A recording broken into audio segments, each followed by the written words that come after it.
पंहिंजो यूनियन जो अॻवान निकिरी वियो, बहितरीन ॻाल्हि ॻाल्हाए वियो त बाबा जेकॾहिं असां पाण में मुतहद न थींदासीं त जेकी तंज़ीमूं असां पेटल तंज़ीम ते निहारींदियूं हुयूं त बाबा ही झंडो खणंदा ऐं ही कंहिं न कंहिं मसइले ते उथंदा, उहो बेनिफिट जेको मिलंदो सिर्फ़ु प्राइमरी उस्तादनि खे न पर सिंध जे आम ॿियनि मुलाज़िमनि खे ऐं तंज़ीमुनि खे बि पेटल बेनिफिट वठी ॾींदी आहे।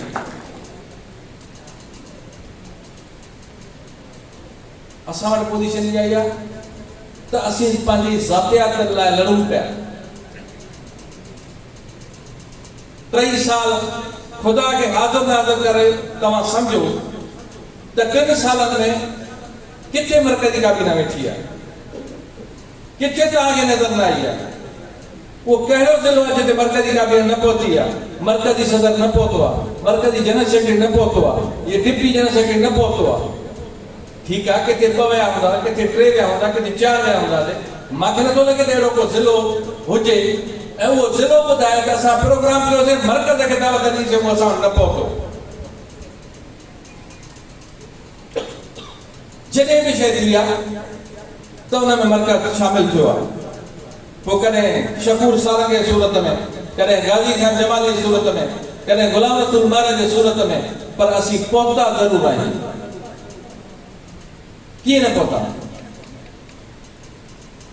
सॼी सिंध घुमूं था, पंहिंजी ईमानदारी सां ॿुधायो जितां बि मरकज़ी क़यादत जो को बि नुमाइंदो गुज़रियो आहे, तव्हांजी मानी चांहि असांखे हलाल आहे।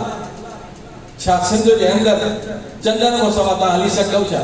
तव्हांजी मरकज़ी क़यादत हली सघे छा? उहो शिकायत खां निकिरंदो 15,000 तेल साड़ी जो कराची ते वापसि 15,000 ॿिया ॾींदो, उते रहंदो। मूंखे हिकिड़ो दोस्त ॿुधाए जंहिं बिहारे चयो हुजे दादा बि त तोखे ॿियो त न मानी खाराए पर 5 लीटर तेल विझाए। इन सभिनि जे बावजूद बि मरकज़ी क़यादत जेको आहे सो उस्ताद जे मसइलनि लाइ पान पतोड़े ॾेई आहे। साईं मोहम्मद रफ़ीक जलाल साम्हूं वेठो आहे, साम्हूं खां मरकज़ी सदर ऐं 99 खां ज़िले जो सदर रहियो आहियां। त सभु इख़्तिलाफ़ साईं रफ़ीक सां इलेक्शन लड़ी वञे, साईं जे अगेंस्ट में वोट कया, पर असां उहो मान मर्तबो मरकज़ी सदर खे ॾिनो हूंदो हुजे, उहो प्रोटोकॉल ॾिनो हूंदो हुजे। सिंध जो पेटल सदर न आहे पर पाकिस्तान जो असां सम्झाले सदर थो हुजे। जेको हाल हाल हूंदो, ही तंज़ीम जो उसूल आहे, ही प्रोटोकॉल आहे।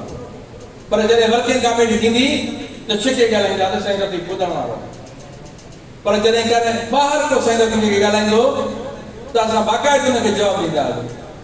सिंध जे अंदरि गुलाम रसूल खे सभु को घटि वधि ॻाल्हाए, को कंहिंखे जवाबु न ॾे, पर जॾहिं सिंध जे मरकज़ी सदर ते को ॻाल्हाए ऐं असांजो पेटेल जो कारकुन हुजे, उहिदेदार हुजे, उहो ख़ामोश हुजे त हुन कुझु न कयो आहे, त मूंखे अफ़सोस हुननि दोस्तनि जो थो थिए। तव्हां पंहिंजे तंज़ीम जा, पंहिंजे उहिदेदार जा, पंहिंजे लीडर जा, तव्हां पाण ई जेको हथ जेको आहे कमज़ोर था कयो।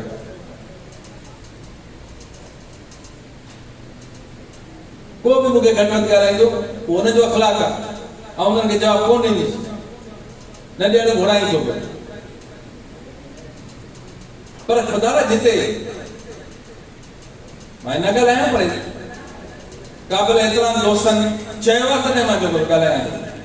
हिकिड़े पासे सिंध जे अंदरि रियासतियूं रहियूं त इलेक्शन करायो, मरकज़ी पार्टीअ खे टाइम वधी वियो आहे, इलेक्शन अनाउंस कई आहे त ॿिए पासे असांजा महिरबान दोस्त कोर्टनि में ख़र्च करे ऐं इलेक्शन खे रोकाइण जी कोशिशि पिया कनि, जंहिंजो हिस्से तव्हांखे ख़बर आहे। पर तव्हांजे दुआनि सां, तव्हांजे मदद सां असां में सचाई हुई त उहो रिजेक्ट थी वियो आहे। कैसे रिजेक्ट थी वियो आहे? ही तंज़ीम सां वेसा गॾु न शोरती मुहिम हलाई वञे त असांजी मरकज़ी क़यादत जेको अनाउंस कयो आहे, तारीख़ अनाउंस कई आहे, रिज़ल्ट कहिड़ो बि मिले थो, तारीख़ अनाउंस कई आहे त हुन लाइ कहिड़ी मुहिम हली आहे?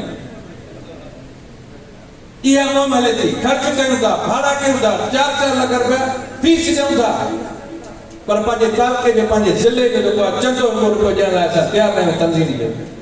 पर तंज़ीम खे 1.25 रुपयो नथा ॾियूं, पर तंज़ीम खे बिगाड़ण ख़ातिर लख रुपया ख़र्च कनि पिया।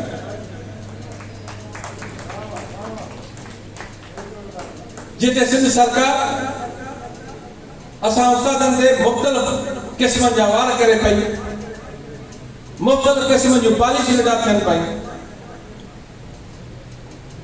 ऐं पंहिंजे प्रेस कॉन्फ्रेंस वाज़े करे चुको आहियां।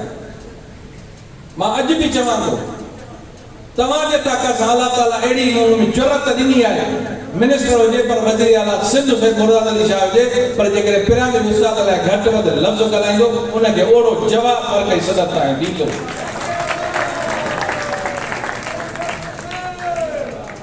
असां नारो हयो आहे त सैयद सरदार शाह न खपे हुन सां ज़ाती दुश्मनी असांजी काई बि कोन्हे पर हुनजे अमल मां हुनजे अखलाक मां हुनजी एक्टिविटी मां हुनजे उस्ताद दुश्मन पॉलिसी में तव्हां असांखे जेको इख़्तिलाफ़ आहे न खपे न खपे न खपे न खपे नामंजूर नामंजूर। सिंध जे स्कूलनि जे बिल्डिंग जा वारिस बि असीं उस्ताद आहियूं। सिंध जे बहितर तालीम ॾियण जा वारिस बि असीं उस्ताद आहियूं। सिंध खे किताबनि जी खोट खे पूरे करण में बि असां उस्तादनि जो किरदारु असीं वारिस आहियूं। असीं हुन लाइ आवाज़ उठाए रहिया आहियूं। सिंध जे फर्नीचर न आहे हुनजो बि असां उस्ताद वारिस आहियूं।